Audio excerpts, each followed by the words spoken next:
Okay boss, muna po niya itong customer ang bunggo. Umuha na itong customer boss. Sinagunya farm. So overheat ang tirada ni boss. Tapos isa dari ranger o kuno man. O kung body dire, magyapon. Pusing. Dire ni siya ga-resign. Tangtang na ang head. Oh.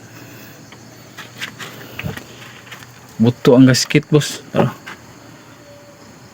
Ikot na niyo. Ini pispan. Pispan. Puno tubig ko. Tsaka po na to ni kung di ba ni bawag ang kwan. Connecting rod. Bonggo to. Bago gasket. Bago po gripis ang head. So dili lang siya smooth kay gagi bay. Pero pwede na ni kay patag naman. Okay, taon na to ni. Ang inungga na itong overheat kay kanil radiator wala na yung mga bolt ba yung clamp ganaan na siya magtumba-tumba. Kato yung hose dito sa ubos sagya dito sa steering pump nabuslot na naughan mo na yung hose mo radiator ako rin ang giputlan para makabiyahe rin sa balay kanyo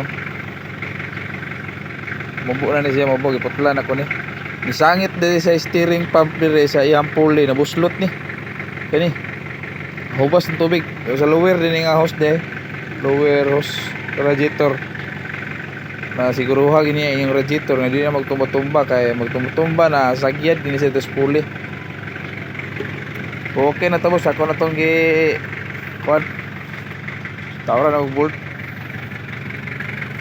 niyo kani nga radiator ninyo normal na siya nga muliyok kasi gamay pero kato kay muana-ana siya kani dagan-dagan na radiator ano pag ana niya sagyat dito sa kuan ni katuyok ba na inani oh katuyok tong pulley sa power steering sagyat dito ang lower hose buslot no to overheat pag abre naman tubilan mo pag cranking pa na bugwak na auto nga overheat siya karon goods na kayo